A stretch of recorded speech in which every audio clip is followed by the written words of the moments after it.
this is the most important election of our lifetime. This really is. Yes. You know, Trump has said things like, we won't have a country if we have another 4 years of Biden. We won't have a country. 8 million people in the country here illegally. We don't know who they are. We don't know where they are. Hundreds on the terror watch list.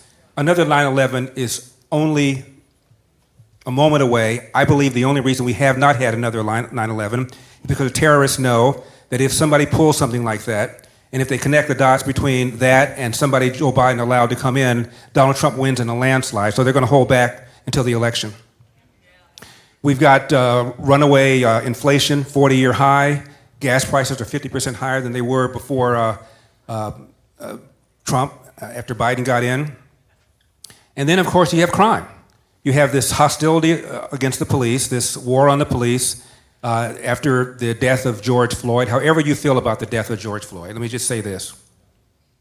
There is zero evidence that what the officer did had anything to do with George Floyd's race. Zero evidence. Wow. In fact, the lead prosecutor and Pastor Larry, the trial was on television. The lead prosecutor was a black man. And I'm a lawyer. I was a trial lawyer when I practiced. And the most important part of a trial is the opening statement. And in the opening statement, this black prosecutor took pains to say the police in general are not on trial. The Minneapolis PD is not on trial. This individual is on trial for what this individual did or didn't do to George Floyd. And he was never charged with a hate crime. Wow. Yet we had 4 months of protests in the streets, all because of an assumption false that what happened to George Floyd had to do with his race when there's zero evidence of it. I'll give you an idea of how corrupted the minds are of people because of this nonsense about systemic racism. There's a website called policemag.com. Right. And a few years ago, they asked people who self-described as very liberal, and I suspect most of the people that were in the streets, by the way, there were 25 people who were killed, 2,000 officers were injured, at least $2 billion in insured property damage, maybe another billion or two in uninsured property damage, all because of an assumption that what happened to George Floyd had to do with their race. Most of the people out there were probably self-described as very liberal. So they asked people who self-described as very liberal, in 2019, how many unarmed black men did the police kill? 50% of the self-described very liberal people thought the police killed 1,000. 8% thought they killed 10,000. What you ask, did the just regular liberal people think? 39% of them thought the police killed 1,000. 5% thought they killed 10,000. The answer, according to the Washington Post database, 12. Wow. 12. Wow. In fact, they killed more unarmed whites every year than they killed unarmed blacks. But this is what people thought. And that's how corrupted things are because of this war against the police, this lie that America remains systemically racist. So these are all the things that are that are on stake on November the 5th. And it's not just November the 5th now. Remember, depending upon the state you live in, it could be voting month. And one of the reasons we've gotten killed tactically is that we don't like anything other than same-day voting. I believe you should show up, paper ballot, ID, obviously. Yeah. Yeah. But that's not the way it is in a lot of states. We have to play by the cards that we're dealt. And so we need to get into the game of early voting as well, and I think Donald Trump recognizes that. Yeah. So that's what's at stake. Yeah.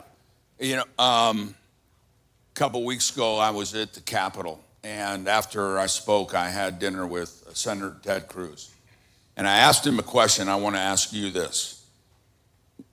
Looking at all the different policies that the Democrats are bringing to America, what do you feel is the Democrats' end game?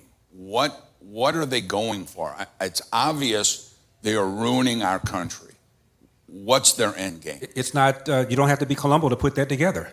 Their end game is power and whatever they can do to take over.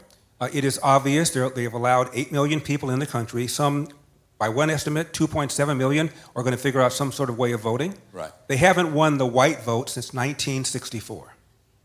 They win by convincing black people and other people of color that you're victims, and by the way, in this struggle, we're the good guys, and these dastardly Republicans over there, they're the bad guys. So they're importing new voters. There's no question about that. Chuck Schumer wrote a paper when he was in college, or he was teaching at a university, and he argued in the newspaper, in his paper, that non-citizens should be allowed to vote. So that's what they want. What year was this? 1993 he wrote this. Wow. And he still feels that same way. Wow. They want non-citizens to vote. And if they can't vote by cheating. They want them to vote legally by allowing non-citizens to vote. That is their agenda. There's a guy named Eliseo Medina. He is the senior VP treasurer of the largest union in the country, the SEIU union, Service Employees International Union. 2009, after Obama got elected, he gave a speech, and he said, if we can get 11 million illegal aliens, turned citizens, turned voters, 2/3 of them will vote for our agenda, and we will have, quote, a governing coalition for the long haul, close quote. He said it publicly. Wow. It's not like they're lying about it. Wow. That's what they want. Wow. That's why they want amnesty. Believe me, if illegal aliens turn legal residents, turn voters would vote Republican, we wouldn't be having this conversation. Right, right. The borders would be shut down tighter than the clams behind. Right. Yeah. And you know how tight that is, sir. I know you're smelling what I'm cooking. Yeah. Before we ask you another question, or Troy, you ask a question, I want Troy, you explain your T-shirt. Show everybody your T-shirt. I didn't think you were going to really put me on the spot like that. Read what it says for because people watching by camera. Founder of the Texas Non-Black Club. So I had this shirt made when Joe Biden made his comment that if you have to decide whether you're for me or Trump, and you ain't black. And so I had this shirt made for that as a proud founding member of the Texas Non-Black Club. You know, Larry, Sunny Hostins, one of the panelists on The View, she said there's no such thing as black Republicans. Those are unicorns. So I posted on my Twitter file a picture of a lot of black people wearing Trump hats, and I said, unicorns for Trump. I think a question that I have and a lot of people have is in this next election, and I agree 1,000%, sir, that this is the most important election in the history of our country. Is there a way to keep, when you ran for governor, in my opinion, you won and it was stolen from you. Yeah. In my opinion, it was stolen. Right? How do we keep them from stealing this next election? Well, the good news is we're on to them this time. A whole bunch of Republican governors, Republican AGs now have put into laws in at least those states where it's harder to cheat, harder to bend the rules, so that we're not going to have a repeat of 2020. I also believe that because things are so bad, I've never seen poll numbers this low for an incumbent president at this time. Biden is sitting at 37 points. That's lower than anything I've ever seen in my life. When people are paying $1,200 a month for the same goods and services as they bought 3.5 years ago, there's almost nothing else to say. Yeah. When you're paying 50% more for gas prices, there's almost nothing else to say. The general line is, are you better off now or are you better off then? And I don't know anybody other than illegal aliens who can say they're better off now. Right. So how do we keep so them from stealing? it's my long way of answering, Larry, that I believe it's not going to be close. There are states now that are in play, like Virginia, that otherwise are not going to be in play. I think it's going to be a bigger win than I think we think. I think a lot of black people are waking up. I'm seeing polls showing at least as many as 20% or 30% of black people are now considering voting for Donald Trump. That's a seismic shift. Yeah. And young people as well, and Hispanics. He's now underwater with the Hispanic vote. Surprise, surprise, Hispanics don't want open borders either. And the people that are most hurt by open borders are black and brown people living in the inner city with high school or less education, because virtually all the illegal aliens have little or no education. And there was a study done by the Civil Rights Commission a few years ago, and it found out that there are about 1 million fewer black men working than would otherwise be the case, but for the presence of illegal alien labor. And that was before 8 million illegal aliens came in. Wow. And the illegal alien labor, according to the study, puts downward pressure to the tune of $1,800 on the salaries of black and brown people living in the inner city, and they know this. Wow. So for all those reasons, I don't believe it's going to be close. But in 2020, lots of shenanigans took place that won't take place again this time.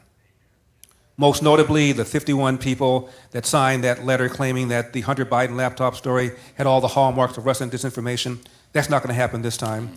Mark Zuckerberg spent $419.5 million of his own money on election officials in Democratic areas to get out the turnout. That's not going to happen again. Wow. We don't have the Russia collusion BS this time. That's been refuted. So there are lots of things that happened in 2020 that will not happen now. Donald Trump lost that election, if he lost it, by no more than 30 or 40,000 votes in 3 states. Let me just give you 3 of them. Right. Pennsylvania. Pennsylvania used COVID as an excuse to change all sorts of rules and regulations, including boring things like signature matching. There are 2 left-wing lawyers, Alan Dershowitz and a guy named Jonathan Turley. Trump quotes them a lot. They did not vote for Trump. Yeah. They wouldn't vote for him if you paid them, but they're honest. And they thought at the time when Donald Trump filed the lawsuit against Pennsylvania that A, the Supreme Court would take it up, and B, that the Supreme Court would rule in favor of Trump. Neither of which happened, but the point is, it was that close. Michigan. The Secretary of State used COVID as an excuse to send in mail-in ballot applications to every registered voter, whether that voter requested one or not. Donald Trump filed a lawsuit. He lost it 2-1, and there was a judge that filed a dissent and said what the Secretary of State did was unlawful. He almost won that lawsuit. Wisconsin. That went all the way up to the Wisconsin Supreme Court. Donald Trump lost it 4-3 on procedural grounds, but the Chief Justice of the Wisconsin Supreme Court filed a dissent and said we did all sorts of things that were unlawful, including having unsecured ballot drop-off places and something called Democracy in the Park, where people went and registered people as they were sitting in the park unlawfully. Neither of those things are going to be going forward in Wisconsin. They ruled them unconstitutional after the election was over, but going forward, they're not doing them anymore. So there are lots of things that happen in 2020 that will not happen again. And finally, we don't have COVID. You take away COVID, Donald Trump wins. Yeah. Yeah. Yeah. Yeah.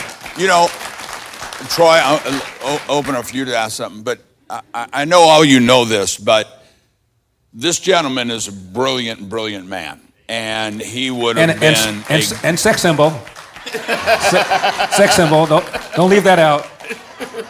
And he would have been an excellent governor, and he will someday be an excellent leader, I believe, again, in Washington. I believe God has a tremendous future, and we need to listen to what he has to say. I want to ask about foreign policy here in a second. Do you have something you want to ask first? Okay, I'm going to be, I leave Friday for Israel. I'm going to be with Prime Minister Netanyahu. I'm going to be with 150 Jewish financial political leaders from around the world. And just today, I believe it was, that Prime Minister Netanyahu made a statement about America not giving the arms to Israel to fight. And I think most Americans understand Hamas and Hezbollah are not just Israel's enemies. They are our enemies. They're the world's enemies. And that they are funded by Iran. Everyone knows that. 95% of the funds that go to Hamas, 98% that go to Hezbollah, and Hezbollah is getting ready. And Hezbollah is much more sophisticated in their ability to fight Israel. And now America has canceled their meeting with Netanyahu. They said they're not going to meet with him. When President Trump put the sanctions on Iran, we were that close to the Ayatollah being thrown out because Iran was being bankrupt. Why would the Biden administration release the funds, remove the sanctions to a country that's not only supporting terrorism against Israel around the world, but is shouting death to America? On October 8th, in the parliament of Iran, they weren't shouting death to Israel, they were shouting death to America. Why doesn't this present administration stand with Israel right now? Sometimes, Larry, the simplest answer is the most accurate. Stupidity. Yeah. Absolute, complete. Good night, everybody. And I will say that a substantial percentage of the Democratic Party is anti-Semitic. Yeah. You've got the squad, people like Ilhan Omar and Presley and Tlaib. They are simply anti-Semitic. I believe that the Obama administration was very hostile to Israel. One official in the Obama administration referred to Bibi Netanyahu as chicken bleep. And it got public. And it got public because Obama wanted it to become public. There's been tremendous hostility towards Israel because of a false belief that the poor Palestinians have been subordinated by the Israelis. The Israelis are essentially running an apartheid state, and that they only kind of became there because of World War II, as opposed to having a 3,000-year connection to the land. There's never been a country called Palestine. There's never been a ruler that ruled Palestine. It's Exactly. all BS, but Exactly. because American kids are so ill-informed, they really believe that Israel just kind of came in there after World War II, and why should the poor Palestinians suffer because of what happened in Europe? That's what they believe. I just saw a film that Obama and Michelle produced called Rustin. Have you seen it? Anybody seen it? Yeah. About Bayard Rustin. Bayard Rustin was a civil rights activist. He was a lieutenant of MLK, and he is the architect behind the March on Washington that culminated into the 1963 I Have a Dream speech. It was Bayard Rustin's brainchild to put all this together. And this movie was about him. He's openly gay, and talked about how that kind of compromised what he was trying to do. It was really an interesting movie. What's more interesting to me is that the movie did not at all talk about Bayard Rustin's beliefs as they would impact the Democratic Party today. He died in 1987, I think it was. The Democratic Party is all about DEI, affirmative action, underrepresentation, hostility to Israel. Even though he was black and gay, he opposed race-based preferences. He said the fact that a business has underrepresentation does not in and of itself mean discrimination. Regarding reparations, he called reparations preposterous, his word, not mine. And he said, my great-grandfather may have picked cotton, and maybe somebody owed something to him, but nobody owes me anything. And he was a Zionist, Wow. a staunch advocate of Israel. He condemned black anti-Semitism, which is a real problem. Yeah. Black anti-Semitism in the black community is about 3 times higher than the rate of anti-Semitism in the non-black Gentile community. And he chastised blacks for their anti-Semitism. So if you look at issue by issue by issue, he's on the opposite side of Obama, even though Obama and Michelle produced this movie. And I just wrote a column about it, and at the end of the column I said, I want to see you guys do that movie. So Israel is the canary in the coal mine. The existential threat to America is not just China, it's radical Islam. And the number one sponsor of terror in the world is Iran. And sooner or later, Iran needs to be dealt with. Yeah. And the Obama administration was giving them a pathway to getting a nuclear bomb. Can you imagine a world when the Ayatollahs have a nuclear bomb? Yeah. Yeah. So that's what we're up against. Obviously, this will be my 45th trip to Israel, and we do a lot with the country of Israel, with the government of Israel. And a thing that Israel is concerned about now is by America pulling away from supporting them. Yeah. What is this saying to Iran? What's this saying to Russia? Putin just met with the leaders of North Korea and signed a pact. What's this saying to China? What's this saying to Syria? Is this opening a door for the enemies of Israel, but also who are the enemies of America? What is this saying to leaders around the world? It's saying to leaders around the world that our friends can't trust us and our enemies need not fear us. Pulling out of Afghanistan the way he did, not only did he pull out of Afghanistan and not tell the allies he was doing it, not only did he leave $7 or $8 billion in military equipment that's being used against us right now, not only did that lead to 13 servicemen and women being killed, not only did it lead to hundreds of Afghan collaborators and Americans left behind in Afghanistan, he also threw our military under the bus by saying, nobody told me that the Afghan government would dissolve and the Taliban would come back in a matter of weeks. 2 high-ranking generals testified under oath. That's exactly what we told the commander-in-chief. Now, if you're a friend or an enemy of America and you're watching the president say that the military never told him this would happen, either our military is incompetent or the president is lying. Either way, it doesn't really give you a great deal of confidence if you're a friend, right. And it gives you a great deal of courage if you're an enemy. This man has, I can't think of a single thing he's done that I approve of. He's undermined the country in every which way he could. And 4 more years of Donald Trump could be, frankly, they talk about democracy on the ballot, A, we don't have a democracy, we have a republic. Yeah. And B, if it's on the ballot, it's because of you. I think it was Alexander Hamilton, correct me if I'm wrong, Larry, I know you will. He said, a democracy is when 2 wolves and a lamb are voting on what to eat. A Republican is when the lamb can contest the vote. Yeah. Right. Yeah. Yeah. Troy, you guys? Well, you know, we when we talked about initially bringing you here, it was because today is a Southern holiday, because we didn't have this up north. 19th of June, but it's called Juneteenth. Thank you, Eric. Eric reminded me of that. And it is now considered a national holiday. And I can't figure out why in the world it's a national holiday when it had to do with just a handful. Maybe you ought to explain what Juneteenth is. And actually, I'm going to have him dig into all of that. Can you just lay out the whole Juneteenth and why it's a national holiday? And because I don't appreciate any of that. But Yeah, I feel about Juneteenth the way I feel about Black History Month. come on. Not much. Look, Juneteenth is all about the Emancipation Proclamation that was issued by Lincoln. And here in Texas, a general read the Emancipation Proclamation and then freed the slaves in Texas. So it all originated out here in Texas. And by the way, the first president to suggest that it should be a federal holiday was Donald Trump. Biden signed it, but Donald Trump proposed it. And that's what it's all about. My question is this. It's been a national holiday now for 4 years, since 2021. Are Black people better off now that we have a Juneteenth? Come on. No. Yeah. I think they're waiting on their reparations. By the way, reparations is the extraction of money from people who were never slave owners to be given to people who were never slaves. I'm in California. It wasn't even a slave state. And we have a reparation panel that's been set up by the governor.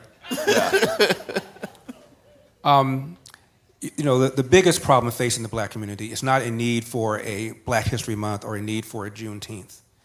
Black people, by the way, have higher self-esteem based on self-esteem tests than white people do, and much higher than Asian Americans do. Black girls feel better about their bodies than white girls do, even though black girls are more likely to be obese than white girls are. So down the line, black boys, black girls, black teens feel more confident about themselves than white people do. So if the idea is to give blacks greater self-esteem, mission accomplished. The real problem facing the Black community, by far, is the large number of children who enter the world without a father in the home married to the mother. Come on. That's right. Nothing else is even close. I know that's ideal. I know people get divorced. I'm just saying the ideal is a father in the home married to the mother. Back in 1965, 25% of black kids entered the world without a father in the home married to the mother. Now that number is 70%. Wait. When was it 25%? 1965. And it's how much now? 70% now. Yeah. And I'll talk about why in just a second. Now 25% of white kids enter the world without a father in the home married to the mother, which was 8% back in 65. What happened in 1965? Lyndon Johnson launched a so-called war on poverty. And I believe, although a lot of people would disagree with me, I believe he did it with the best of intentions. Since then, we have spent over $22 trillion on poverty programs. What we have done is to incentivize women to marry the government and incentivize men to abandon their financial and moral responsibility. It is the #1 social problem in America by far. Yeah, amen. And the numbers are clear. Even Barack Obama once cited them. If you're raised without a father, you're 5 times more likely to be poor and commit crime, 9 times more likely to drop out of school, and 20 times more likely to end up in jail. Wow. And Obama's first book was called Dreams from My Father, all about what? Not having a father in his life and about the pain that he felt. You know, you think about some of the most prominent so-called black leaders in America. Louis Farrakhan. Louis Farrakhan's mother was estranged from her husband, had a boyfriend, took back up with the husband briefly, got pregnant with Louis, and tried to abort him with a coat hanger. Al Sharpton. Al Sharpton had a nice middle-class life. Father ran away with another woman. Down to the hood he went. I mentioned Barack Obama. Jesse Jackson. Jesse Jackson was raised in South Carolina, and in those days it was rare for a black kid, particularly in the South, to be raised without a mother and a father in the home. Jackson's mother was a teenage mother who was impregnated by the married man who lived next door. And when Jackson grew up, he was taunted. Jesse ain't got no daddy, Jesse ain't got no daddy. So Obama, Jackson, Farrakhan, and Obama, thank you, all grew up without fathers. Yet, what do they talk about? Racism, racism, racism. When they know from their own experience, What troubled them the most, what hurt them the most, was not having a father in the home. They ought to be talking about it, but they're not. Yeah. And if you talk about it and you're black, you'll be called, as I was called by the LA Times, the black face of white supremacy. Don't laugh, sir. I worked hard for that title. And if you're white, they'll call you either racist, or they will accuse you of not appreciating the hard job that a lot of single black women have done raising boys and girls on their own. But it is the number one problem facing America, and the fact that we're not talking about it is a real problem. There's a columnist named Nicholas Kristof. He writes for the New York Times, which I read, so you don't have to. He's a long-time left-wing columnist, and after I began talking about this is about 6 months ago, he wrote a long column and chastised, quote, fellow liberals for ignoring this problem, and said we need to address this problem. By the way, he wrote a column a few days ago where he talked about what's happened to LA, New York, Chicago, and he said, what have we liberals done to these cities? So even people like that are beginning to realize that these left-wing policies have consequences, and they are wholly bad. Wow. You know, it's interesting that you bring that up, because a good friend of ours, the family used to go to this church, and then he became the president and CEO of Lowe's Home Improvement, Marvin Ellison. And an article just came out. Marvin's the guy, I don't know if Troy told you, my wife been battling cancer. They said, go home and die. Marvin called me and said, I got a friend in LA, and saved her life. She's alive today because of that. An article just came out today that on Marvin, here's an African-American man. He raised his family were sharecroppers. He started his first job at $4.25 an hour. And today he is one of the most successful men in America, Fortune 500 leader, head of a brilliant man. And I've asked him, I said, how did you go from dirt floors, no running water, daddy was a sharecropper, and to one of the most successful businessmen in the world, in America? And he says, well, number one is the Lord. Number two, his mom and dad raised them and his sisters as a family. I know the whole family. And that is such a testament of the need of the family structure. Why, and I know the answer, but I want you to give us your opinion. Why is the Democratic Party, why is the devil fighting so hard of the family structure? I mean, we've got world wars around us, and we've got the Democratic Party fighting about letting a man who thinks he's a woman use a woman's bathroom. It's just, Larry, to me, it's insanity. We're dealing with these things, but there's got to be a strategy they have. They've convinced themselves that a man and a woman married to each other are necessary. Look at Black Lives Matter, which is embraced by the majority of blacks. Barack Obama embraced it. On their website, until they were criticized and took it down, on their website they attacked the nuclear intact family, said it was artificial. On their website, these are people that are trained Marxists. They said it, not me. The founders of Black Lives Matter are self-described trained Marxists. Marx did not believe in God. In fact, he wanted to dethrone God. He was a communist, and by definition opposed capitalism and free markets. So every single thing that made black people continue to go forward after slavery in the face of horrific racism are now under attack by the left. Black people after slavery continued moving forward. 1940, Larry, 87% of blacks lived below the poverty line. 20 years later, 1960, the number had fallen to 47%. That's a 40-point drop in 20 years. That is the greatest 20-year period of economic growth in the history of America for black people. Wow. Why? Because it was rare for a black kid to be raised without a mother and a father in the home, a belief in Judeo-Christian values, a strong belief in entrepreneurship, and a strong belief in American values, even if those values were not being properly applied to America. All of those things are now under attack by the left, every single one of them. Now, Larry, I want to also say this about what you just now said about the importance of a mother and a father in the home.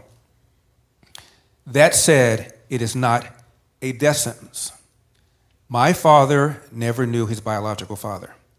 My father and I did not get along. I have two brothers. None of us liked my father. We thought he was too harsh, thought he spanked us too hard, thought he whipped us too hard. He had a belt, and he would take the belt out and beat the crap out of us. Your dad knew my dad. And I did not understand why he seemed to be so triggered all the time. And even worse, he would get mad at something, and then you do that same something, and he wouldn't get mad at it. So you couldn't figure out what to do. So we disliked him intensely. My father, at the age, I'm now 10 years old, started a small cafe. So I had to work for the SOB. So I'm working, when I say cafe, I should say diner, because it's just a little box. The grill's right there. Was it Elder Snacks? Elder Snack Bar. Yeah. Taste the difference. Elder Snack Bar, taste the difference. I don't know who came up with that slogan. 15 seats, and so you could hear and see everything. And my dad would yell at me. Now I'm 15 years old, and it's getting a little embarrassed to have him yell at me like that. Now I was afraid of my father, so I told myself the next time he yelled at me, I'm going to walk out. He yelled at me, and I was too afraid to walk out. He yelled at me again. I didn't walk out. He yelled at me again, and this time I walked out. First time anybody in my family ever defied my father. My father came home that night. By the way, the waitress had called in sick, so I left my dad during rush hour with a restaurant full of people. Not too surprisingly, he was not amused.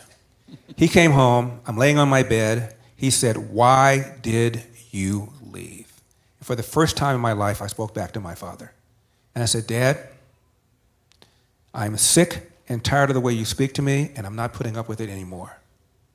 My dad paid me $10 a day plus tips. He balled up the $10 he owed me for that day. He threw it at me, walked out of my bedroom, and Larry and Troy, we did not have a conversation for 10 years. Wow. Now, we had a little house. It wasn't like I could be in my part of the house and he's his part of the house. I knew his hours, so I just made sure he and I were not in the same room. We did not have a conversation for 10 years. And when I say conversation, I mean we did not say, "Is it going to rain? How about those Dodgers? How about the Rams?" I didn't talk to the man for 10 years. So I graduate from high school. I go to college in New England. I go to law school in the Midwest. I'm coming home to visit my mom, but I just make sure my dad and I were not in the same room. We did not have a conversation for 10 years. Yeah. Now, I graduated from law school. I passed the Ohio bar. I passed the California bar, but I'm living in Cleveland, and I couldn't sleep. And I knew it had to do with my dad. I figured we'd never be friends, but I figured I should say something to the man so I could at least sleep. I'm 25 years old. I'm making the equivalent of around $150K. I should be living large. I can't sleep. So I told my secretary to call my clients, cancel my meetings. I'm going to go to LA. I'll be back in 3 days. I went to LA. I didn't tell my mother and father I was coming because I didn't want my dad to prepare. I'm in LAX. I took a cab from LAX to the restaurant. I knew he closed at 2:30. I got in there at 1:30. I had a big bag of luggage. My dad was shocked to see me. I said, "Dad, I want to talk to you."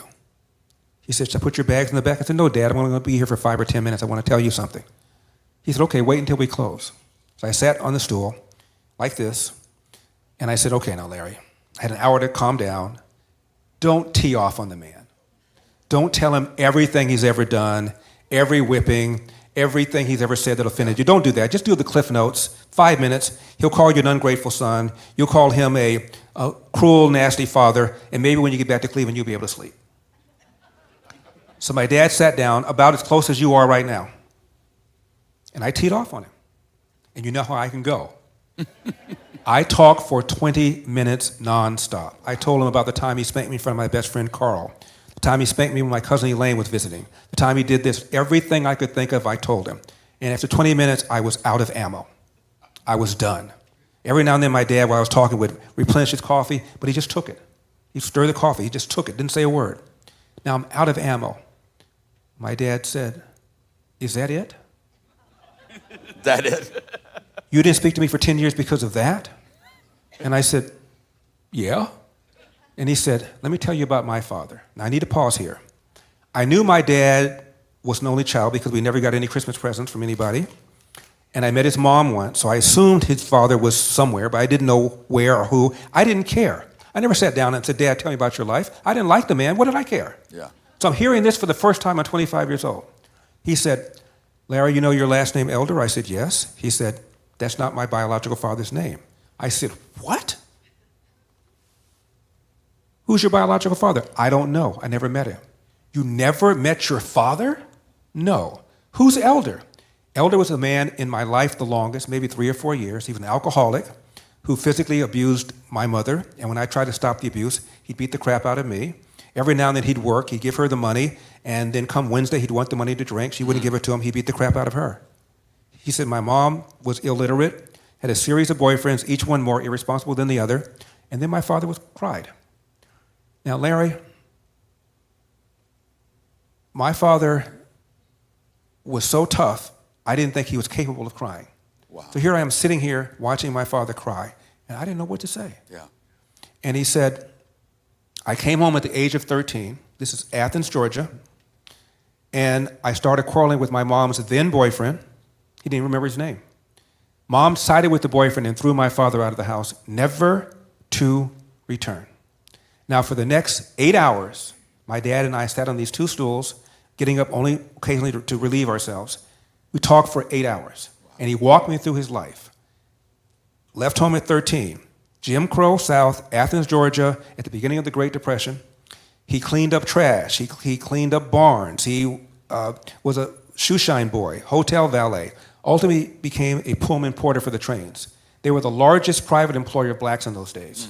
So this little black boy who had never been out of Georgia goes all over the country to this place called California, a city called Los Angeles. And my dad said you could walk through the front door of a restaurant and get served? Wow. Maybe someday I'll relocate to Los Angeles. Pearl Harbor, my dad joined the Marines. Do we have any Marines in the house? I asked him why, and my dad gave two reasons. Anybody who's a Marine knows what I'm going to say. Two reasons. One, they know they go where the action is, and number two, I love the uniforms. So my dad was stationed on Guam, in charge of cooking for the colored soldiers. My dad can look at a cake and tell you what's in it. He's that good. He was a staff sergeant, which meant he was a marksman and a leader of men. War is over. He goes to Chattanooga, Tennessee, where he met and married my mom to get him a job as a cook, short order cook. He goes to 3 or 4 restaurants, and he's told, we don't hire niggers. This is after the war. After the war. My dad said, I cook for them. We don't care. We don't hire niggers. Went to the unemployment office. Lady said, you went through the wrong door. My dad goes out and sees colored only, goes to that door to the very same lady who sent him out. She was just letting him know what the rules were. He came home to my mom, and he said, this is BS. I'm going to L.A., where I was before the war. I'll get me a job as a cook, and I'll send for you. My dad goes out to L.A. by himself. Wow. He walks around for a day and a half, and he's told time and time again, you don't have any references. My dad said, I need references to make ham and eggs? He even offered to work for free for 2 weeks for a written reference. They wouldn't do that. Unemployment office, this time just one door. Lady says, I have nothing. My dad said, what time do you open? She says, 9. What time do you close? She said, 5. My dad said, I'll be in that chair until you find something. Sat there for a whole day the next day, came back the next day. She called him up around lunchtime. I have something. I don't know whether you're going to want it. My dad said, of course I'm going to want it. I'm starting a family. What is it? And she said, it's a job cleaning toilets. My dad did that for 10 years, Nabisco brand bread, took a second full-time job cleaning toilets at another bread company called Barbara Ann Bread, cooked for a family on the weekend to make additional money because he wanted my mom to be a stay-at-home mom, and went to night school 3 or 4 nights a week to get his GED. Wow. The man never slept, which is why he was so grouchy all the time. Yeah. If I don't get 5 hours, you don't want to be near me. This guy would get 45 minutes, an hour here, 40 minutes here, an hour here, 40 minutes here, not day after day, not week after week, not month after month, but year after year. You do that, you walk into a house with 3 rambunctious boys, as we were. What kind of mood are you going to be in? Come on. And as my dad is telling me this, the man is getting bigger and bigger and bigger, and I'm getting smaller and smaller and smaller.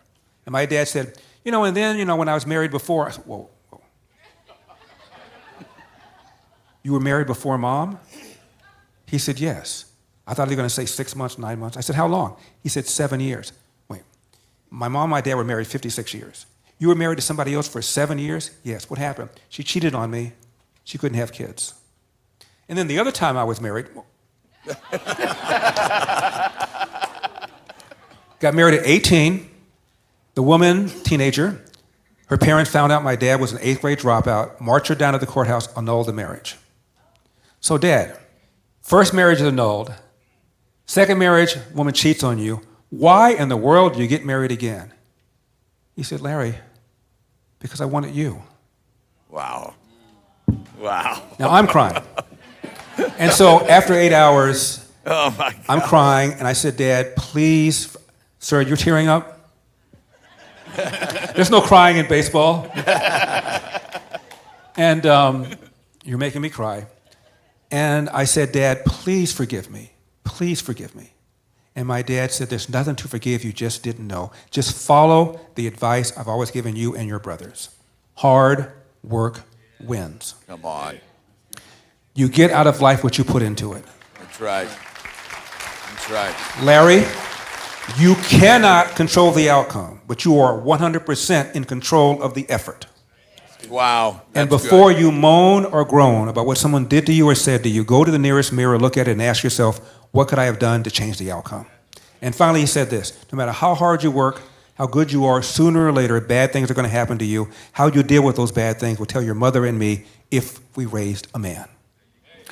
My dad and I were the best of friends for the next 35 years. By the way, I wrote a book about this 8-hour conversation called Dear Father, Dear Son, 2 Lives, 8 Hours. The paperback is called A Lot Like Me. It's on Amazon. It's by far the most meaningful thing I've ever written. If you look at the reviews, there's over 500 reviews. People say it changed my life. It made me reach out to my father. It made me a better father, made me a better parent. It's by far the most important thing I've ever written. Wow. Give us the name again. Dear Father, Dear Son, 2 Lives, 8 Hours is a hardback, which is more expensive. The paperback is cheaper. It's called A Lot Like Me. It's same book, different title. You know, when you were saying this, I actually was thinking, you ought to write a book on this. And that's an amazing story and an amazing life lesson for us to learn. To turn it a little bit,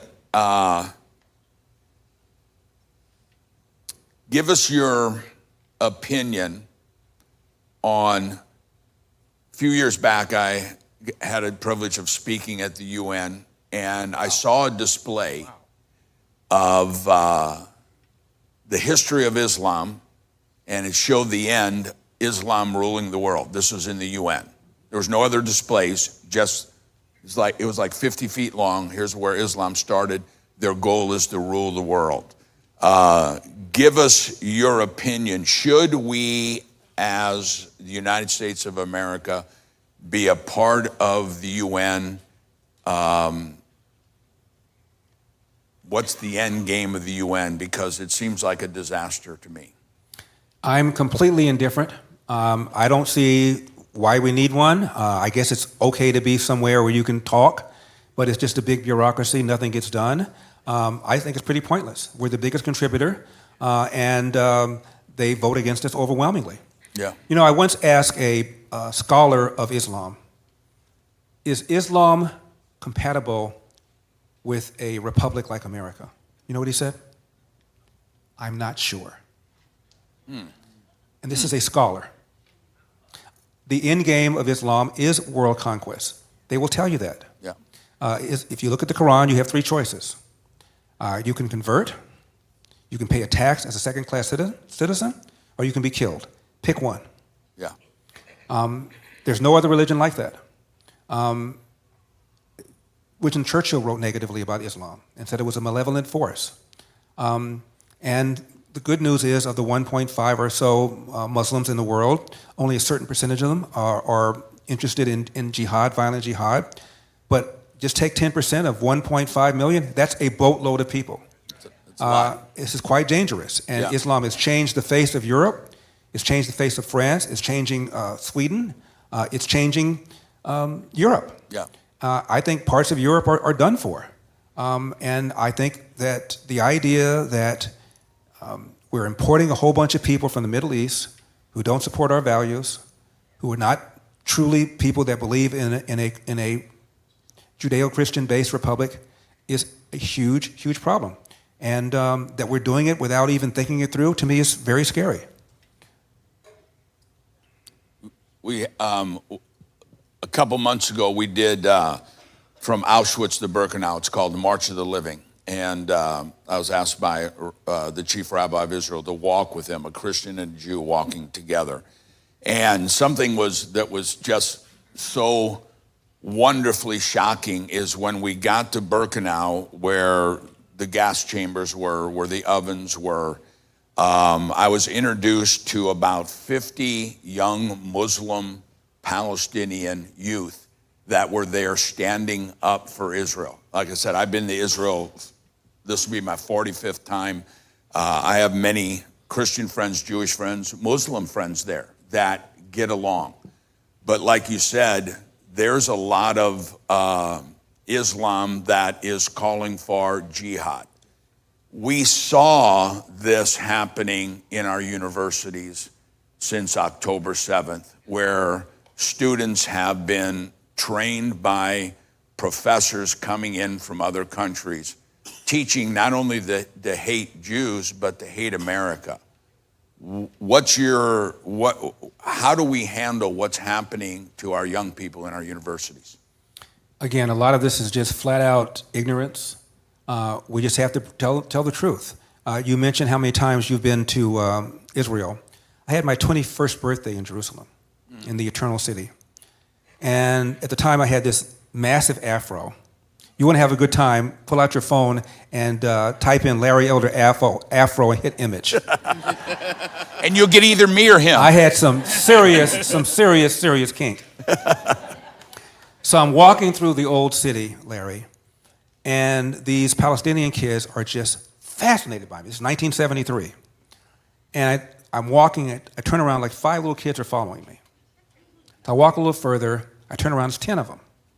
I walk a little further, about 25 Palestinian kids are following me. So I stopped, and they surrounded me, and I had a press conference. One of them could speak English pretty well. They asked me 3 things. The first one was, do you know Muhammad Ali? You know Muhammad Ali. I said, personally? They said, yes. I said, no. And about 5 of them walked away. And then they asked me, did I know Angela Davis, the communist? And I said, personally? They said, yes. I said, no. Another 10 walked away. And finally they asked me this, do you know karate, the martial art? And I said, no. Because if you walk around the old city, there are all these posters of American movies about martial arts there. And the rest of them walked away. Now, I tell that story, and most of the time, people would laugh. It was funny before 9/11. Yeah. Now it's not. Yeah. Because now I realize why they asked me these questions. They didn't know about Martin Luther King, George Washington, Thomas Jefferson, the Constitution. What they knew about was Muhammad Ali because he said F you to Christianity and became a Muslim. Angela Davis because basically she attacked, tried to stage essentially an insurrection against America. She was a communist. And karate because of the movies. They knew nothing at all about America. No. So they're taught from the very beginning that America is the big Satan, Israel the little Satan. They know nothing at all about America whatsoever. Right. And that's why they asked me those questions. Yeah. And so much of the world has this image of America that's been put down their throats through the poison of their academia, through all these mullahs who are teaching this kind of hatred.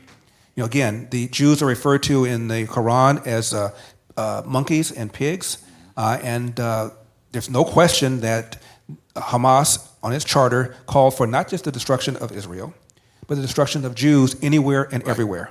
Right. And the head of Hezbollah said he hopes Jews assemble all in Israel so they can kill them all in one fell swoop. Right. This is what we're up against. Yeah. They publicly have said this. Yeah.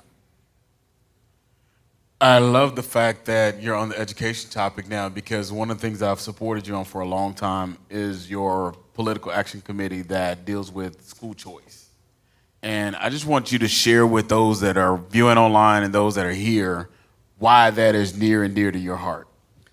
Well, school choice is not a panacea, but it means the money follows the child rather than the other way around. And where there have been real school choice programs, where they haven't had the regulations, haven't had the restrictions that have been imposed upon them by public schools, graduation rates have improved, test scores have improved, parental satisfaction has improved. There are 13 public high schools in the city of Baltimore, all located in the inner city. 0% of the kids can do math at grade level. And in Baltimore, the county superintendent of schools is black, the city superintendent of schools is black, the mayor is black, so you can't blame this on the white man or Republicans.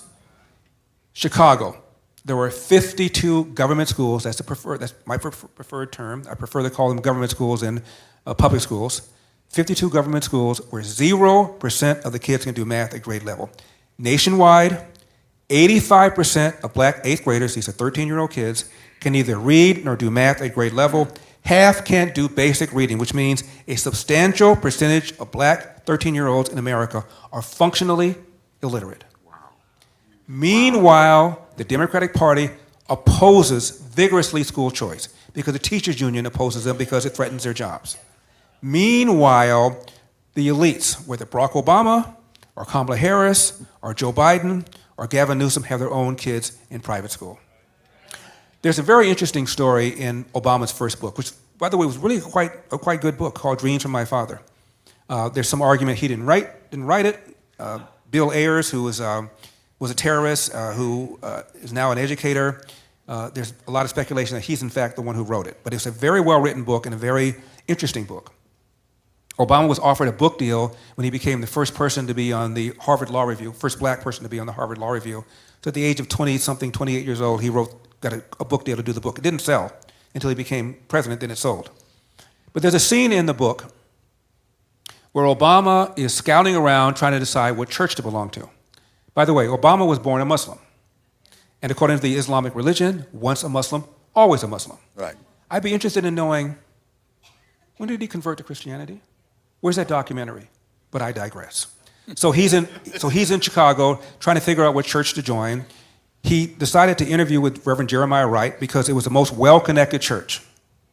He arrives there early, and he starts talking with a church worker, and she's a single mom, black woman, and she told Obama that her son wanted to be in the marching band, and her son's urban high school had no marching band. She scouted around and found a suburban high school, predominantly white, that had not only a marching band, but would give him a free uniform.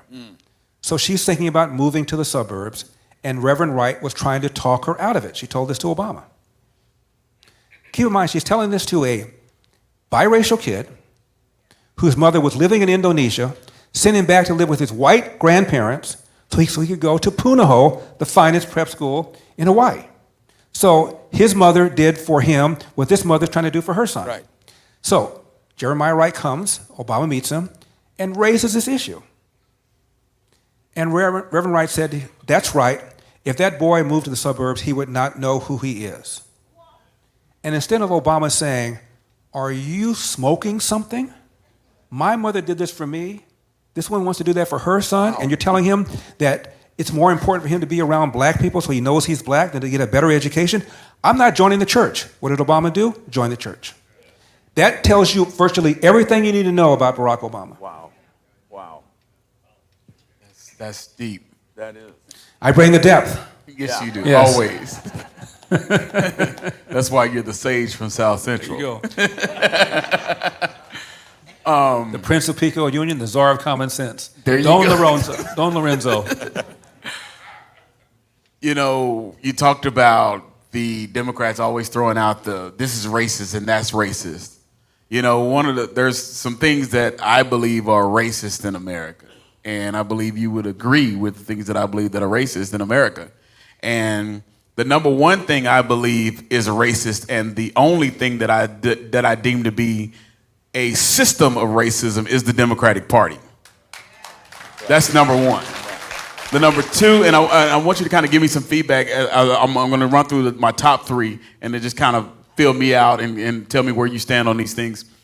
My number two would be that abortion is racist. That was my next question. That's my number two. Because if you notice, they put all the abortion clinics in the minority areas, whether it's Latinos and even what I've noticed is even if you go into a white community where there are trailer parks and they're impoverished, they even have, they put 2 or 3 abortion clinics there for them because they consider them the weeds of society.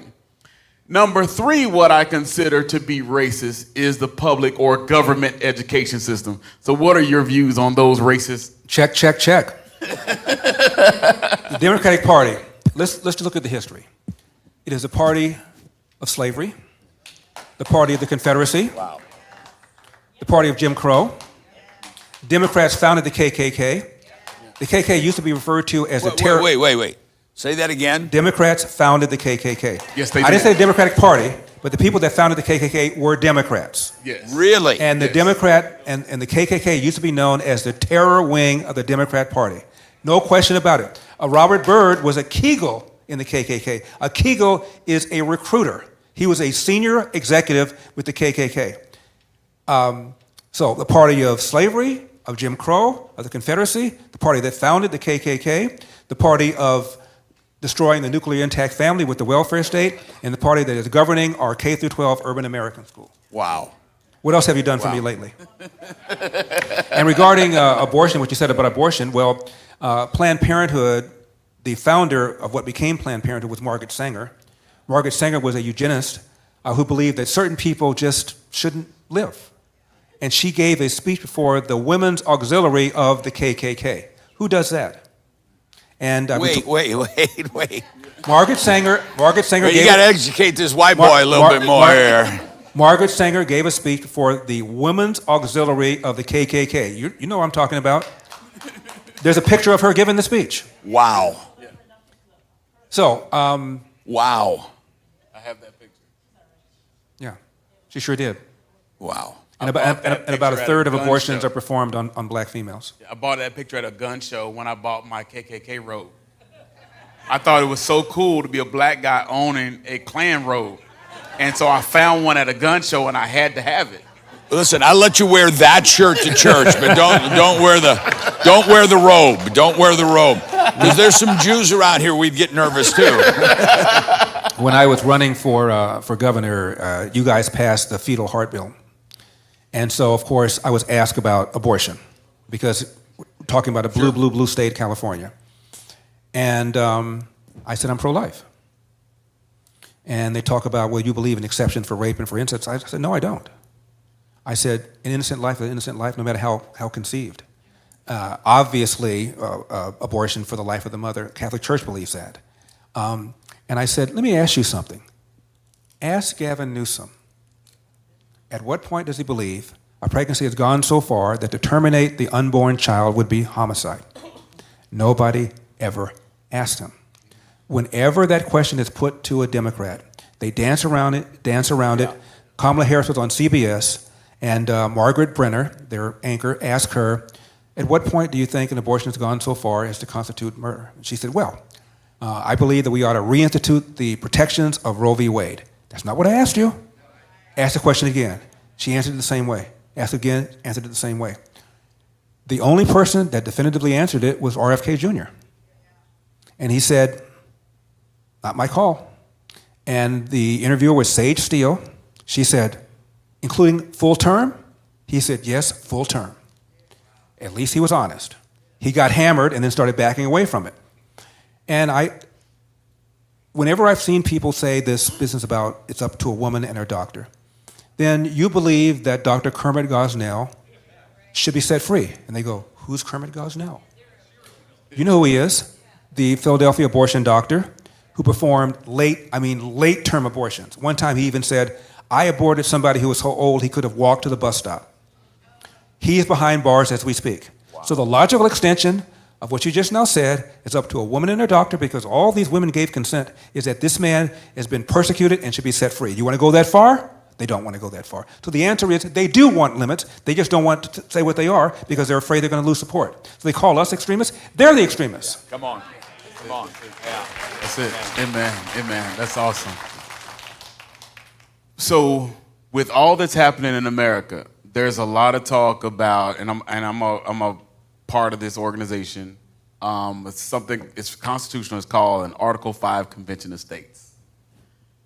Where do you stand on an Article 5 Convention of States, especially because we're talking about having term limits. We're talking about reining in executive powers. We're talking about having basically fiscal responsibility, not just tax and spend, but actually having a plan and just not spending more money than we make like we have to do in our households. We don't get the opportunity to spend more money than we make. Right. So where do you stand on that and why? I support it. I think about 19 states have now signed on to it. Is that what it is? And it takes around 36 states, I think, in order to have a convention. 34 to have a convention, 38 to ratify. Okay. And the primary reason I want it is for fiscal restraint. When I was running for president, I argued that we need to have an amendment to the Constitution to fix spending to a certain percentage of the GDP, with possible exceptions for war and for natural disaster. Otherwise, both parties spend, government gets bigger and bigger. Why? Because much of the spending is on automatic pilot. Medicare, Social Security, Medicaid, and now Obamacare. and they need to be reformed, and dramatically. And the only way you're going to make politicians reform it is to force them to do so, because you cannot win elections by telling people you're going to take things away from them. You do that, you'll be accused of not caring about the sick, the poor, the elderly, and you will lose elections. The only way to do this is for politicians to say, well, I had to cut down this, I had to do this, I had to reform this, otherwise I would have been in violation of the law. The devil made me do it. That's the only way it's going to be able to happen. Let me say something about term limits, though. People think term limits somehow are going to make things better. I'm in California, we've had them for 30 years. 1 million people have left California in 3 years. Our schools are near the bottom. Highest income tax in the country. We have the largest number of homeless people in the country. We have the highest unemployment rate in the country. We have the lowest job growth rate in the country. All happen under term limits. I believe in term limits for voters. You vote Democrat 2 or 3 times, you lose your right to vote. Come on now. I love it. I haven't gotten a lot of support for that, but that's what I believe. No, I mean, it doesn't do any good if you're going to vote the same way. You still vote left-wing, tax-spend, regulate people. Okay, he's only there for 4 years. Bring somebody in for 4 years. Same policy, same philosophy. You haven't done anything. It's just musical chairs. Yeah, That's good. How do you change?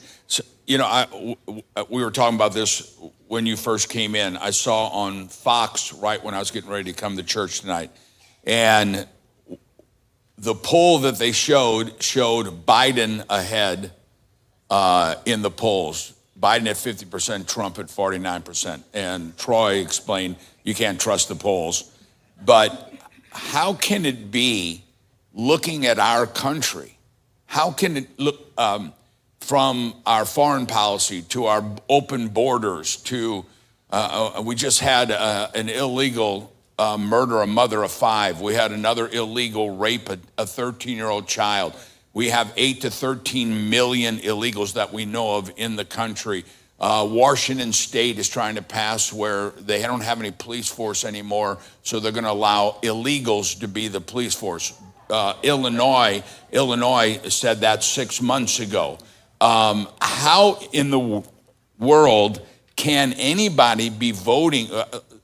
You know, my wife, I went shopping the other day and brought home the groceries, and she was looking at the cost of hamburger buns were $5. She said they used to be 99 cents.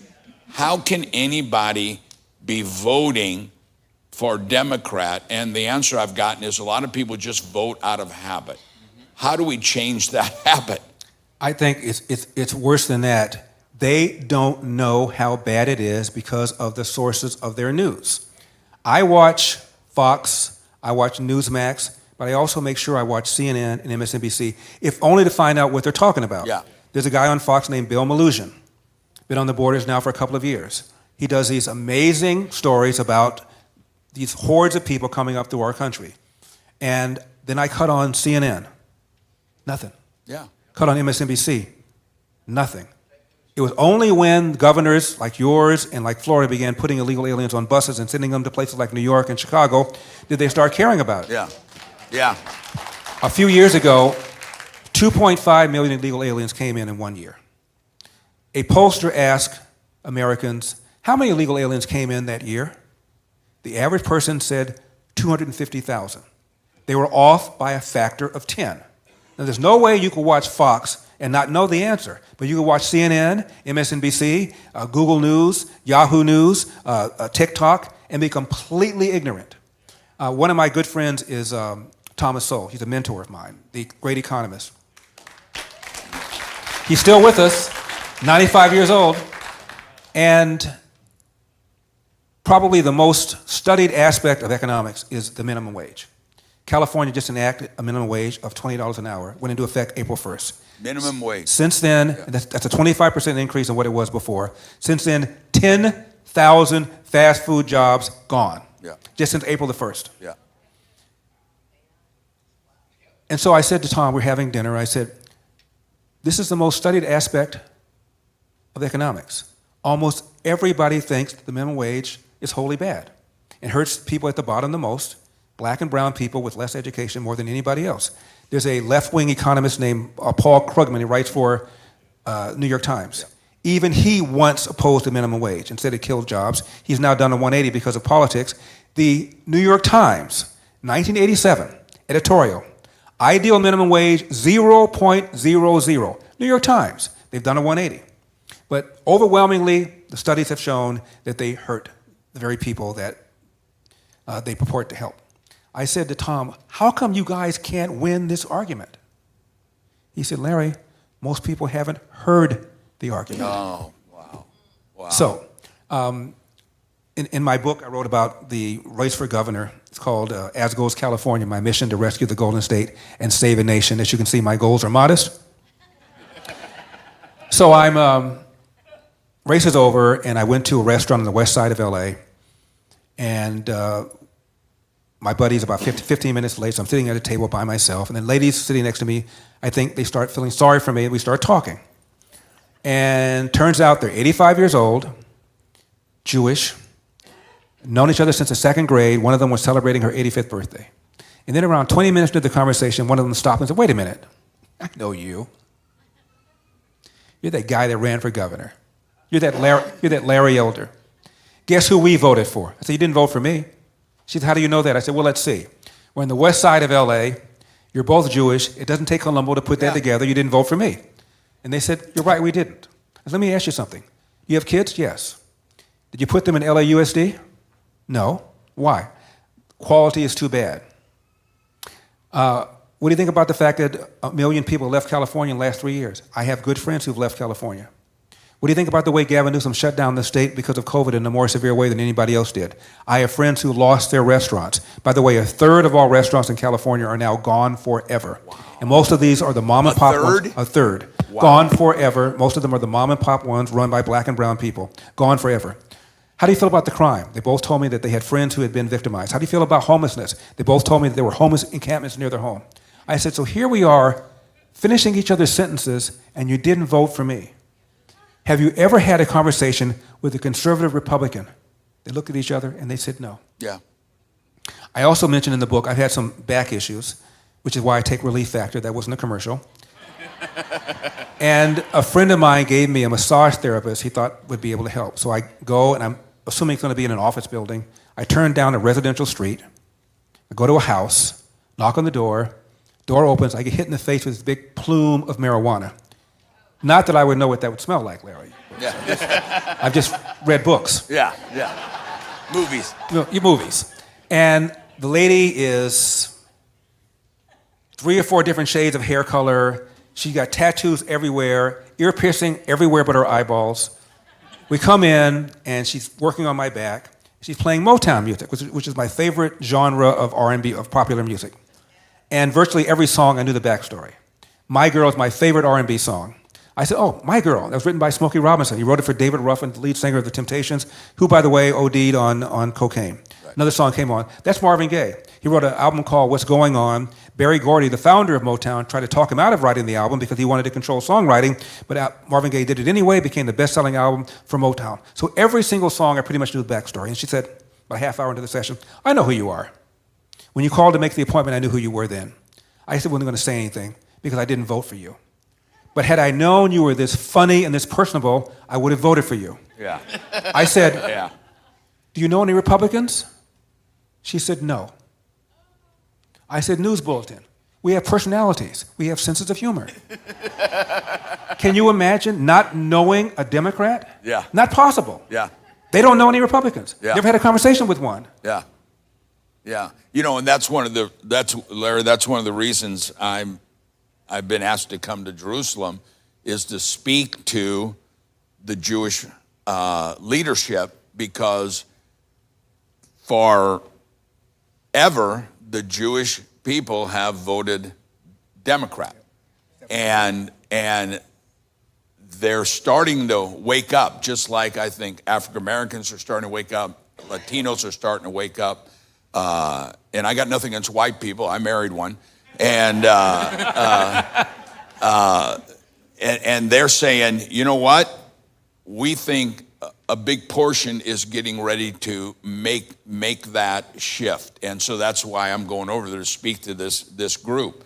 I want to ask you, when we're talking about this shift that's taking place, I'll pick on the Republican Party a little bit. I know part of the Republican Party is part of the swamp. That's the problem. How much is foreign finances influencing not just the Democratic Party, but the Republican Party? Money from China, you talked about TikTok. How much is that as a problem, and how do we answer that? It's a huge problem. China has given billions of dollars to American universities to infiltrate curriculum, Yep. to teach people that China is not an adversary when they clearly are. Right. A lot of money has come in from places like Qatar to American universities. It's a huge, huge problem. Yeah. Look, both parties have had a corruption problem. Both parties have had a spending problem, which is why we need the convention we talked about to rein in spending. And we need to be honest about what's going on in our country. We are under assault by China, by North Korea, by Iran, by radical Islam. Yeah. And China's sending up this fentanyl from the southern border. We're being invaded from the south. I've never seen the country more in jeopardy. And even Christopher Wray said, there's never been more red flags than right now. I believe the only reason we have not had another 9/11 is because if there is something like that before the election, and the perpetrators are people that came into the country under Joe Biden, that would guarantee a landslide victory for Donald Trump. Yeah. But once the election is over, whether Trump wins or Biden wins, I think at that point it's unleash the hounds. Yeah. And who knows what's going to happen in this country. What about terrorist cells that are already functioning in America? We know they're here. Yeah. I have friends who work for the FBI. They have investigations in all 50 states. And I think we've been very, very lucky something else hasn't happened. But I also think the reason something hasn't happened is what I said earlier. Yeah. There's a pullback right now for Yeah. fear that Donald Trump will be worse. So I would rather have Joe Biden win, so we're not going to do anything until the election is over. But once the election's over, Katie bar the door. yeah. Yeah. Yeah, I agree. Maybe That's about good. 10 minutes or so? So we're going to go ahead and do some questions. Okay. Pastor Israel and Pastor Lydia is over here, and then Pastor Israel will be over here. So rules for questions. When you come to the mic in the aisle, if you have a question, go to the mic in the aisle. Pastor Israel and Pastor Lydia do you will have a hold the mic? mic. You Lydia, have. do you have a mic? Where are the mics at, guys? Okay, there they are. Okay. So all questions must be asked in the form of a question. If you have a comment, that email address on those signs, you need to email your comments to that email address on those signs at the back of the aisle, and then I'll get those to you. You have 1 minute to ask your question. If you can't ask your question in 1 minute, email it. Yeah, that's right. Because we don't have time for comments and lengthy conversation on this. So let's start with Pastor Israel. First question, and state your name, what city, and do you attend this church? Jeff Morgan, second-time visitor from Dallas, Texas. Larry actually donated to your campaign. I wanted you up on that stage. Thank you for what Thank you you've so done. much. Thank you. The question that I have for you is regarding the issue of fatherlessness. Dr. Ben Carson has come out recently against unilateral no-fault divorce. It's getting more and more traction. The Speaker of the House is against it. It's becoming a bigger issue. I think the issue of fatherlessness has to be tied with that as well. Church people need to be speaking against that because no-fault divorce is an anti-Christian doctrine, comes in from Bolshevik Russia and from Marxism and everything else. Do you have any comments on that and that relationship to the fatherless issue? Thank you. I think it's done a great deal of damage to the family, no-fault divorce. Repealing it, putting back the way it used to be, where you have to make an allegation against somebody in order to get a divorce, I'm not sure that's a whole lot better. I just think that this is a moral issue that we ought to abide by our commitments, and that infidelity is a sin, it is a moral sin, and the best thing a father can do for his children is to love their mother. Amen. Amen. Amen. Amen. And you know, if I could, you said about the church. One of the things when we were at the Capitol and I was having dinner with Senator Cruz, this brought up, and several leaders, there's about 10 of us, and they said one of the reasons why America is going downhill is the leaders in the church are not speaking up. And I agree 1,000%. It is the churches, the pastors of the church, it is our obligation to say. And it was Kelly Stuckford that told me, he said, just because you're a pastor doesn't mean you lose your freedom of speech. I have a right as a pastor, even though we have the microphone, we have the right to say how we feel. Right. And not only do we have a right, we have an obligation, I believe. And I think too many church leaders are making political, financial decisions by not saying anything. It's not the Jobs Church to stay neutral. It's the Jobs Church to be biblical. And I think, and I appreciate you bringing that up. Pastor Lydia. Hi. Hello. Check. Test check. Yep, we can hear you. I'm Kelly, a first-time visitor. Larry, thank you for being here. I appreciate it. We all admire you, look up to you, and appreciate all you do. Thanks for leading. Thanks, Kelly. I have a question about voter fraud that concerns me. You mentioned several things that you say are going to be controlled and limited and stopped come election time. Two things you didn't bring up that I worry about are the results on paper ballots that take days and days and days and days to verify the signatures on them, and so the election drags out for a week or 10 days. And the second thing is, what about the late night videos we saw of them sending counters, tabulators home that sure didn't look very good? So what do we do about those two situations? Well, thank you. The ideal, of course, is same-day voting, in person, voter ID, paper ballot, and count the ballots that night, that day. And that's what we ought to be pushing towards. There is a wonderful video on Rumble, an interview with a guy named John Eastman, who is one of Trump's lawyers. John Eastman has since been disbarred because of his position on January 6th and on voter fraud. He gave a speech before an organization called the American Freedom Alliance. It's about a 48-minute speech. I urge everybody who believes that there was no widespread voter fraud to watch that speech. John Eastman is a very well-educated man. He was a former dean at a law school in California, professor at the same law school, ran for Congress as a Republican. He's not a flamethrower. He's a very calm, methodical, careful man. And when California moved to disbar him, they said, do you have any evidence of your contention of widespread voter fraud? He gave them 100,000 pages of evidence. Wow.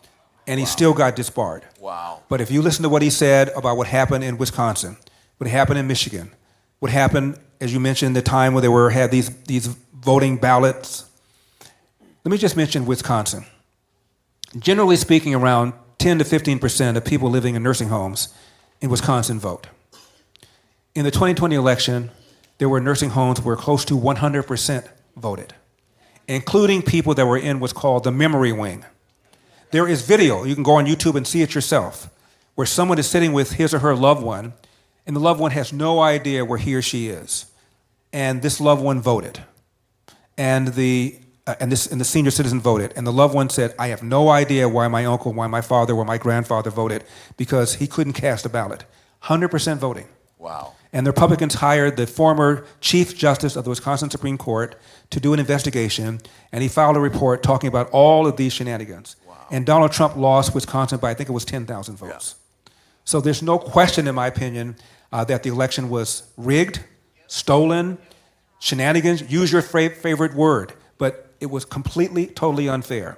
You had we talked about this earlier, the collusion nonsense, Russia collusion nonsense, the money that Zuckerberg spent, the 51 former intelligence agencies signing this letter claiming that the laptop had all the hallmarks of Russian disinformation. How damaging was that? There was a poll that looked at six or seven swing states, and enough people in those states said had they known about the Hunter Biden laptop story, they would not have voted for Biden, and Trump would have won. That alone, Trump would have won. Yeah.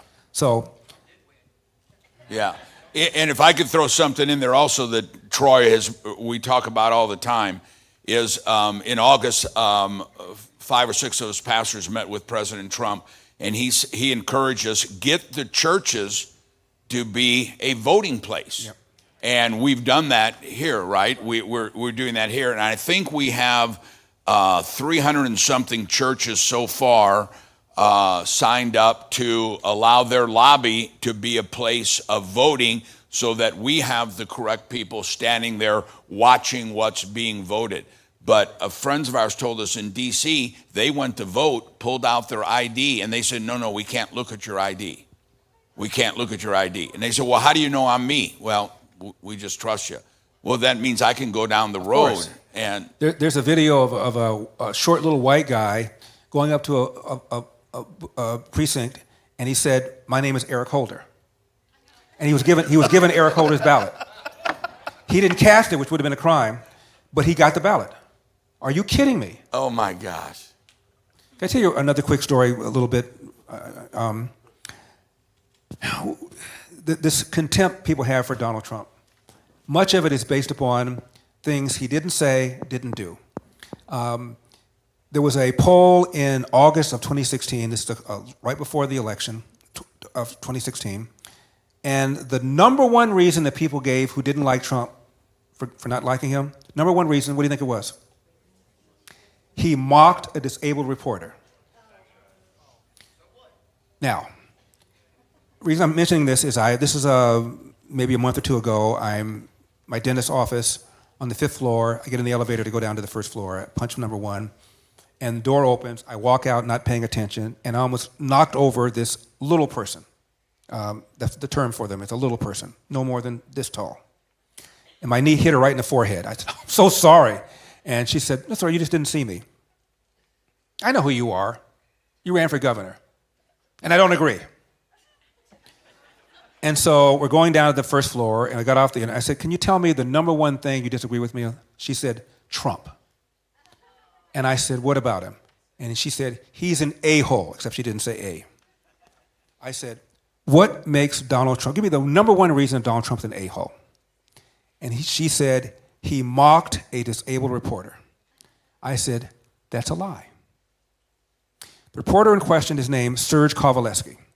What happened is Donald Trump got elected, and he said on 9/11, there were Muslims that were cheering the fall of the towers. And for a day or two, nobody could find any corroboration. So Donald Trump produces a story by a reporter, I believe it was with the Washington Post, where he said on 9/11, there were people who observed people dancing on the roof and cheering as the walls fell. So they go to the reporter, and the reporter retreated from the story. He said, well, I didn't see it. I'm reporting other people saw it. I didn't say there were hundreds. I don't know what the number was. So Donald Trump is having a rally. He's talking about it. And he goes, and the reporter goes, I don't remember. Okay.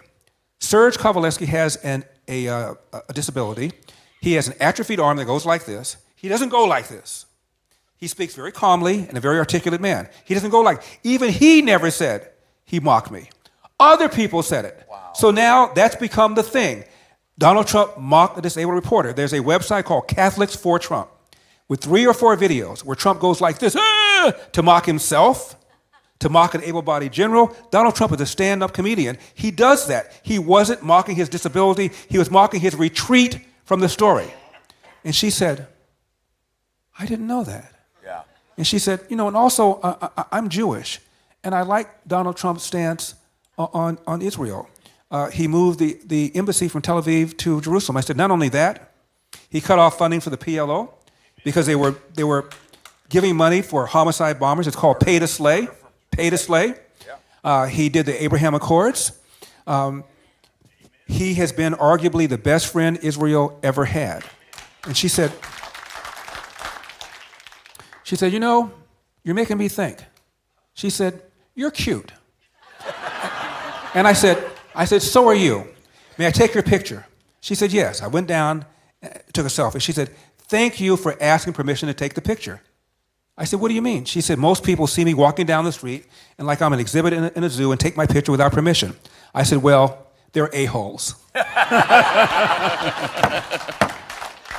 my God. Hang on just a second. I'm going to get back to these. Let me let the stream people go, and then we'll knock these questions out. Stream family, thank you for tuning in again. Thank you, Black Contemporary Television, for capturing this tonight. And I'm going to have Larry say something to you guys. So Pastor Larry and Larry Elder, neither of you knew that a new network that I'm on is not a new network. It's new for me as a conservative voice. I'm the only conservative voice on entire Black Contemporary Television. And they are streaming this entire deal tonight. Awesome. They streamed all of our Wednesday nights this month. Awesome. And so we're making an impact. So if you want to say something, both of you want to say something to that audience, that this is their first time meeting you. And Let me say something as a pastor. Only 10% of Christians get out and vote. It's not enough to pray for our elections. You've got to get out and do something about it. So Donald Trump told us, Larry, when we met with him, he said, if we could get 20 to 25% of Christians voting, it would be a landslide, and there's no way they can steal it. So I just want to say, yeah, we need to pray about these elections, but we need to get out. They didn't just pray about the walls of Jericho going down. They got out and walked around them and did something, so get out and vote. Well, the theme of all my work has been, we've got a country to save. And I've been around a very long time. Since the mid-'80s, I've been on TV or radio or both. I've got a website called LarryElder.com, which we're redoing. In about a month or two, it'll be up. In the meantime, please follow me on Twitter. I've got a podcast I do once a week. It's at the very top of my Twitter file. You can also get it on YouTube under Larry Elder, We've Got a Country to Save. I mentioned my book about Gavin Newsom and about what they've done to California. It's called We've Got a Country to Save. My mission to rescue the Golden State and save the nation. And I also have a book about what I said about my dad called Dear Father, Dear Son, 2 Lives, 8 Hours, which is a hardback, and A Lot Like Me, which is a paperback. So I've been around a very long time, so please just check me out, enjoy my work, and we've got a country to save. Amen. Awesome. Very well. Very good. Thank you. And thank you, Patriot Mobile, for sponsoring Larry to be here tonight.